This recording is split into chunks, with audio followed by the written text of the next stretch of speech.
Class చెప్తున్నా. బాల నేరస్తులు, juvenile డెలిక్వెన్సీ ఒక సోషల్ ప్రాబ్లం గురించి చెప్తున్నా. What are the major factors అనేది దాంట్లో చెప్తూ ఉన్నా. మన చుట్టూ ఉన్నటువంటి వాతావరణం, ల్యాక్ ఆఫ్ ఎడ్యుకేషన్, పూర్, ఇలా పావర్టీ ఈ విధంగా వస్తున్నాయి. అందులో కొన్ని ఇంకొకటి కూడా కనిపించింది. వాళ్ళు బాల నేరస్తులుగా అపరాధులుగా మారడానికి ఒక కారణం ఏంటంటే lack of recreation activities. Lack of recreation activities లేకపోవడం వల్ల వాడు బాల నేరస్తుగా మారే అవకాశం ఉంది. అదొక రీజన్.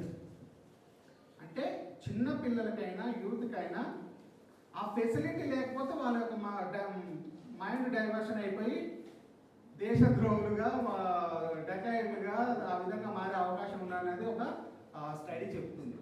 కాబట్టి అలా కాకుండా చేస్తున్నటువంటి చెస్ నెట్వర్క్కి, అంటే పిల్లల్ని ఒకసారి ఇంతకుముందే నారాయణ సార్ చెప్పారు, అది ఈరోజు ఈనాడు పేపర్లో చూసిండు సార్, అప్డేట్ ఉంటాడు. ఈనాడు పేపర్లో వచ్చింది ఏమని, ఆ పిల్లాడికి ఆ ఫోన్ని మాన్పించడానికి తల్లిదండ్రులు ఏం చేసి ఇలాంటి బోర్డు ఒకటి ఇచ్చిండు.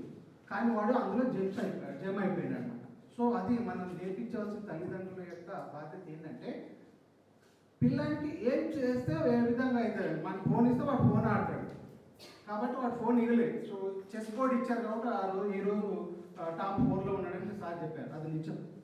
కాబట్టి అది ఎక్కడైనా సాంఘికరణ, సోషలైజేషన్ అనేది ఎక్కడ జరుగుతుంది, from the family, main education institution అలాంటివి. సో ఈ ఎడ్యుకేషన్ ఇన్స్టిట్యూషన్లో ఆ యొక్క సార్ అన్నట్టుగా ఆ యొక్క వ్యవసాయం అనేది చేయడానికి మీరు ముందుకు వచ్చారు.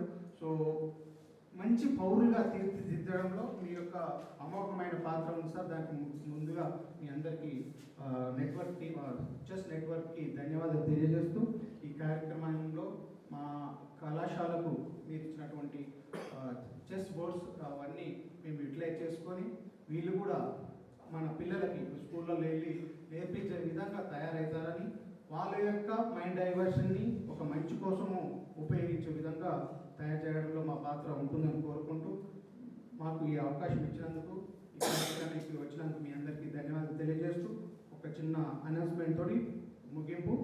రేపు తెలంగాణ గవర్నమెంట్ ఆధ్వర్యం